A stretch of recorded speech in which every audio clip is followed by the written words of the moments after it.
Hello dears, good morning. അങ്ങനെ ചില കാര്യങ്ങളെല്ലാം ചുരുളഴിയാനായിട്ട് പോവാണ്. എല്ലാവരും ഒന്ന് അവസാനം സബ്സ്ക്രൈബ് ചെയ്യണേ പ്ലീസ്. അപ്പോൾ നമുക്ക് എന്താണെന്ന് നോക്കാം. അതായത് എല്ലാ കൂട്ടുകാരികളും കൂടെ യാമിനി ഡോക്ടറെ കാണാൻ പോയതിന് ശേഷം ശരത്തും അയാളുടെ വൈഫും ഭയങ്കരമായിട്ട് അസ്വസ്ഥത പ്രകടിപ്പിക്കുന്നുമുണ്ട്. കാര്യങ്ങളെല്ലാം കൈവിട്ട് പോകുമോ, ബ്ലഡ് ടെസ്റ്റ് നടത്തി കഴിഞ്ഞാൽ ആ ഒരു ബ്ലഡിൽ ഏത് മെഡിസിനാണ് അടങ്ങിയിട്ടുള്ളതെന്ന് ഡോക്ടർക്ക് പുഷ്പം പോലെ കണ്ടെത്താൻ കഴിയും. അതിലൂടെ സകല കള്ളത്തരങ്ങളും പൊളിയും എന്നോർത്തിട്ട് ടെൻഷൻ അടിക്കുന്ന സമയത്താണ് കാവേരിയുടെ വരവ്. കാവേരി അകത്ത് നിന്നിങ്ങോട്ട് വരികയാണ്. എന്നിട്ട് പറയുന്നുണ്ട്, നിങ്ങൾ ടെൻഷൻ അടിക്കേണ്ട, ഇപ്പോൾ വർഷയ്ക്ക് റോബിൻ ഡോക്ടർ കൊടുത്തുകൊണ്ടിരിക്കുന്ന എല്ലാ മെഡിസിനും ഞാൻ എടുത്തിട്ടുണ്ട്, അതെല്ലാം ഞാൻ കൊണ്ടുപോവാണ്. അല്ല, പെട്ടെന്ന് മെഡിസിൻ എടുത്തിട്ട് പോകുന്ന സമയത്ത് അവർക്കായാലും ടെൻഷൻ ഉണ്ടാവില്ലേ? അവർ ചോദിക്കുമ്പോൾ എന്ത് പറയുമെന്നൊക്കെ ശരത്ത് ചോദിക്കുന്നുണ്ട്. അതോർത്ത് വേറെ ഒന്നും വേണ്ട, അതിനുള്ള കാരണം എൻ്റെ മനസ്സിൽ തന്നെയുണ്ട്, അത് ഞാൻ തന്നെ പറഞ്ഞോളാം. ആ സമയത്ത് ശിവയും അഞ്ജുവും കൂടെ അങ്ങോട്ട് വരികയാണ്. കാര്യങ്ങൾ എന്തായാലും തിരക്കുന്നു. കാര്യങ്ങൾ എന്തായാലും ചോദിച്ചാൽ ബ്ലഡൊക്കെ ടെസ്റ്റ് ചെയ്തു, വേറെ പ്രോബ്ലംസ് ഒന്നും ഡോക്ടർ കണ്ടില്ല. പിന്നെ പക്ഷേ നേരിട്ടൊന്ന് കാണണം, എന്നാൽ മാത്രമേ ഡോക്ടർക്ക് നന്നായിട്ട് തിരിച്ചറിയാനായിട്ട് സാധിക്കുകയുള്ളൂ. അല്ല, കാവേരി എപ്പോഴാണ് വന്നത്? കാവേരി പറയുന്നുണ്ട്, ഞാൻ വന്നിട്ട് കുറേ നേരമായി, എന്നിട്ട് ഫിസിയോതെറാപ്പി എല്ലാം ചെയ്തു, ഇനി ഞാൻ പോവാണ്, ബസ് വന്നാൽ ഇനി അടുത്ത് കിട്ടില്ല എന്ന് പറഞ്ഞിട്ട് അവളും പതിയെ അവിടെ നിന്ന് എസ്കേപ്പ് ആവുകയാണേ. അതേസമയം ശരത്ത് പറയുന്നുണ്ട്, ഇപ്പോൾ ആശ്വാസമായില്ലേ, എന്തായാലും വർഷയ്ക്ക് വേറെ പ്രോബ്ലംസ് ഒന്നുമില്ല, വർഷ ഉറപ്പായിട്ടും ജീവിതത്തിലേക്ക് തിരിച്ചു വരും. അങ്ങനെ കൂട്ടുകാരികൾ ഒന്നും മിണ്ടാതെ അകത്തേക്ക് പോവാണ്. അഭിരാമി ചോദിക്കുന്നുണ്ട് എന്താന്ന്. പെട്ടെന്ന് തന്നെ വാതിൽ കുറ്റിയിടാൻ പറയുന്നു. രഹസ്യമായിട്ട് പറയാണ്, അതെ, ഒരു പ്രധാനപ്പെട്ട കാര്യം പറയാനുണ്ട്. ബ്ലഡ് ടെസ്റ്റ് ചെയ്ത സമയത്ത് മരുന്നിലാണെങ്കിൽ എന്തൊക്കെയോ ഓവർ ഡോസ് മരുന്ന് കൂടെ ചേർന്നിട്ടുണ്ട്, അത് ഡോക്ടർ കണ്ടുപിടിച്ചു കഴിഞ്ഞു.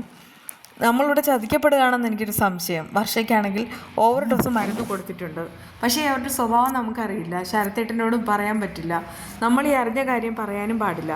അത് കേട്ടിട്ട് അഭിരാമി പറയുന്നുണ്ട്, അതെന്താ അങ്ങനെ? ഒരു ഡോക്ടർക്ക് അറിയില്ലേ ഒരു പേഷ്യൻറ്റിനെ മരുന്ന് എത്രത്തോളം കൊടുക്കണമെന്ന്? അതിനൊരു അളവില്ലേ? അങ്ങനെ അളവ് കൂട്ടിയും കുറച്ചും കൊടുക്കാനായിട്ട് പറ്റുമോ?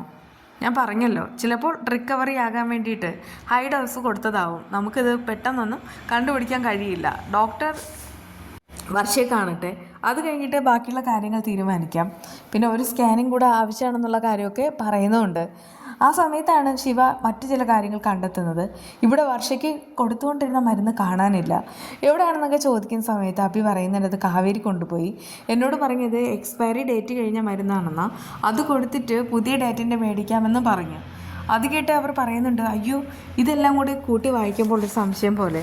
പ്രത്യേകിച്ച് നമ്മൾ ഡോക്ടറുടെ അടുക്കൽ പോയിരുന്നു, ഡോക്ടർ ആണെങ്കിൽ ബ്ലഡ് ചെക്ക് ചെയ്തിട്ട് ചില കാര്യങ്ങൾ കണ്ടുപിടിച്ചു. ആ സമയത്ത് എന്നെ ഇവിടെ നിന്ന് മരുന്ന് മാറ്റുക എന്ന് പറഞ്ഞാൽ എന്തോ ഒരു മിസ്റ്റേക്ക് ഉണ്ട്. ആ സമയത്ത് അത് കേട്ടിട്ട് അഭിരാമി പറയുന്നുണ്ട്, എന്ത് മിസ്റ്റേക്ക്? കഷ്ടം, നീ ഒരു വക്കീലല്ലേ? ഇതൊക്കെ ഞങ്ങൾക്ക് പോലും ഇതെല്ലാം കേട്ട സമയത്ത് ചില കാര്യങ്ങൾ മനസ്സിൽ വന്നു. വെറുതെ അല്ല നീ എൻ്റെ ഒരു കേസും ജയിക്കാത്തത്. ഇത് കേട്ട് അഭിരാമി ദേഷ്യപ്പെടുകയാണ്. അഞ്ജുനോടായി ശിവ പറയുന്നുണ്ട്, ഇനിയിപ്പോൾ ഒന്നും പറഞ്ഞിട്ട് കാര്യമല്ല, എല്ലാം കൈവിട്ടു പോയി. പിന്നീട് ഈ വിവേകാണെങ്കിൽ കാര്യങ്ങൾ അറിഞ്ഞിട്ട് നേരെ നിരഞ്ജനയുടെ അടുക്കിലേക്ക് പോവുകയാണ്. ആ സമയത്ത് നിരഞ്ജന ചോദിക്കുന്നുണ്ട്, വിവേകിന് എന്താ ഇത്ര വിഷമമെന്ന്. ഡോക്ടർ പറഞ്ഞ കാര്യങ്ങളെല്ലാം കൂടെ നിരഞ്ജനെ അറിയിക്കുമ്പോൾ നിരഞ്ജന പറയുന്നുണ്ട്, ഇതത്ര നല്ലതല്ലല്ലോ. അതാ പറയുന്നത് നമ്മൾ കബളിപ്പിക്കപ്പെടുകയാണോ എന്ന്. ഡോക്ടർ പറയുന്നത് മരുന്ന് ഡോസ് കൂടുതലുണ്ടെന്നോ. നിരഞ്ജന ആ സമയത്ത് പറയുന്നുണ്ട്, ഇത് ഇത്തിരി സീരിയസ് ആയിട്ടുള്ള കാര്യമാണ്, എനിക്കൊരു കോൺഫറൻസ് ഉണ്ട്, വിവേക് ധൈര്യമായിട്ടിരിക്കൂ, വർഷയുടെ കാര്യം നമുക്ക് നോക്കാം, എന്തായാലും ഞാൻ വന്നതിന് ശേഷം ഡീറ്റെയിൽഡായിട്ട് കാര്യങ്ങളെല്ലാം തീരുമാനിക്കാമെന്ന് പറഞ്ഞിട്ട് അവർ അവിടെ നിന്ന് പിരിയാണ്. പിന്നീടാണെങ്കിൽ ഈ അഞ്ജുവും ശിവയും കൂടെ അവർ കൊണ്ടുവന്ന യാമിനി ഡോക്ടർ കൊടുത്ത ഗുളിക തേനിൽ ചാലിച്ചിട്ട് വർഷയ്ക്ക് കൊടുക്കുകയാണ്. തേനിൽ ചാലിച്ച് കൊടുത്താൽ എന്തെങ്കിലും പ്രശ്നം ഉണ്ടാവുമെന്ന് അഭിരാമി ചോദിക്കുന്നു. ഡോക്ടർ പറഞ്ഞല്ലോ കൊടുക്കാൻ, പിന്നെ വേറെ കുഴപ്പമൊന്നും ഉണ്ടാവില്ല. ആ സമയത്ത് കൊടുത്തു കഴിയുന്ന സമയത്താണ് പുറത്ത് വാതിൽ മുട്ട് കേൾക്കുന്നത്. പെട്ടെന്ന് തന്നെ അവർ ആ ബാക്കിയുള്ള മെഡിസിൻസ് എല്ലാം അവിടെ നിന്ന് മാറ്റുകയാണ്. അങ്ങോട്ട് വരുന്നത് കാവേരിയാണ്. കാവേരി ചോദിക്കുന്നുണ്ട്, ഇതെന്താ എല്ലാവരും റൂമൊക്കെ അടച്ചിട്ടിട്ട്? അപ്പോഴേക്കും അവർ പറയുന്നുണ്ട്, ഞങ്ങളൊന്ന് വർഷയുടെ ഡ്രസ്സ് ചേഞ്ച് ചെയ്യാമെന്ന് കരുതി. എന്നിട്ട് ഡ്രസ്സ് ചേഞ്ച് ചെയ്തോ? ഇല്ലല്ലോ. അപ്പോഴേക്കും അവർക്ക് പറയാൻ വാക്കുകളൊന്നും ഇല്ലാതെ അവർ മൂന്നുപേരും കൂടെ പരിങ്ങല്ലാവാണ്. ഒടുവിൽ പറയുന്നുണ്ട്, ഞങ്ങൾ ഡ്രസ്സ് ചേഞ്ച് ചെയ്യാൻ പോയ സമയത്തല്ലേ കാവേരി വാതിൽ തട്ടിയത്, അതുകൊണ്ട് തന്നെ നമുക്ക് പറ്റിയിട്ടില്ല. ആ സമയത്ത് ചോദിക്കുകയാണ് യാമിനി ഡോക്ടർ എന്തെങ്കിലും മരുന്ന് വർഷയ്ക്ക് കൊടുക്കാൻ പറയുമെന്ന്. പെട്ടെന്ന് തന്നെ അവർ ഇങ്ങനെ ആലോചിക്കുന്നു. എന്നിട്ട് പറയുന്നതേ യാമിനി ഡോക്ടർ ഒന്നും പറഞ്ഞിട്ടില്ല. ഉറപ്പാണെന്ന് ചോദിക്കുമ്പോൾ ഇല്ല എന്ന് വീണ്ടും വീണ്ടും കള്ളത്തരം പറയാണ്.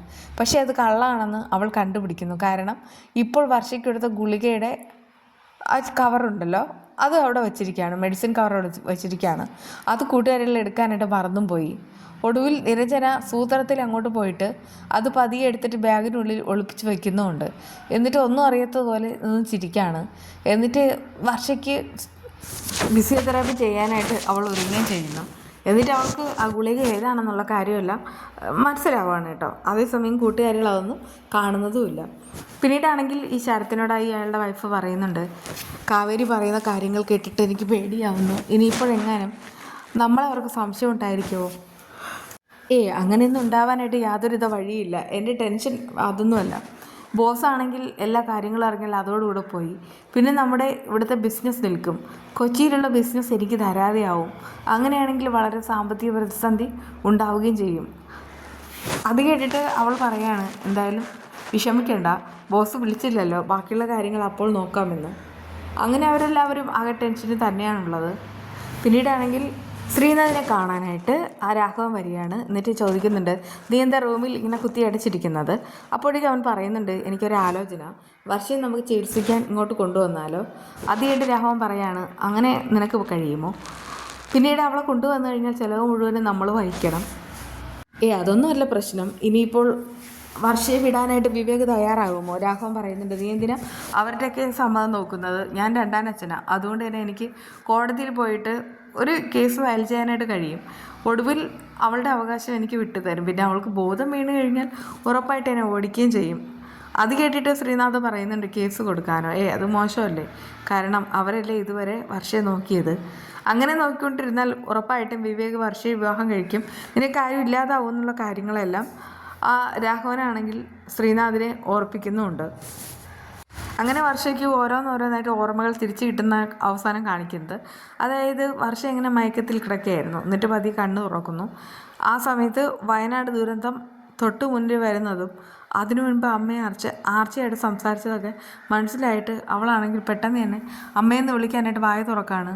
എന്നിട്ട് കയ്യിനും കാലിനും പുതിയൊരു ജീവൻ വന്നിട്ടുമുണ്ട്. വർഷയുടെ ആ ഒരു റിക്കവറി തന്നെയാണ് നമ്മുടെ എല്ലാവരുടെയും ആ ഒരു വെയിറ്റിംഗ്. ബാക്കി വിശേഷങ്ങളുമായി കാണാം. എന്തായാലും വീഡിയോ ഒന്നും മറക്കാതെ സബ്സ്ക്രൈബ് ചെയ്യുക. ഉള്ളത് എൻ്റെ മകൻ പറഞ്ഞു അവനാണെങ്കിൽ രസം വേണമെന്ന്. അതുകൊണ്ടാണ് ഞാൻ പെട്ടെന്ന് രസം ഉണ്ടാക്കിയത്. നമ്മൾ ഈ രസം ഉണ്ടാക്കുന്ന സമയത്ത് പുളിയുടെ കൂടെ തക്കാളി കൂടെ ചേർത്താൽ ഭയങ്കരമായിട്ട് കൊഴുപ്പ് കിട്ടും. പക്ഷേ ഇവിടെ എൻ്റെ കയ്യിൽ തക്കാളി ഇല്ലാത്തതുകൊണ്ടാണ് ഞാനിന്ന് പുളിയൊക്കെ വെച്ചിട്ട് ഒപ്പിച്ചിട്ടുള്ളത്. ഞാനാണെങ്കിൽ ഇവിടെ ഉണ്ടാക്കുന്ന സമയത്ത് എരി വലിപ്പം കൂടുതൽ വയ്ക്കും. അതിപ്പോൾ എൻ്റെ മോനാണ് കുടിക്കുന്നതെങ്കിലും അവന് എരിവ് ഭയങ്കരമായിട്ട് ഇഷ്ടമാണ്. എന്തായാലും രസം ഇഷ്ടമില്ലാത്തതായിട്ട് ആരും ഉണ്ടാവില്ല. ഇവിടെ ഞാനിത് ഇഞ്ചി, വെളുത്തുള്ളി, ചെറിയ ഉള്ളി, ജീരകം ഇതെല്ലാം കൂടെ ചതച്ചിട്ടിട്ടാണ് രസം ഉണ്ടാക്കുന്നത്. വീണ്ടും കാണാം. ബൈ.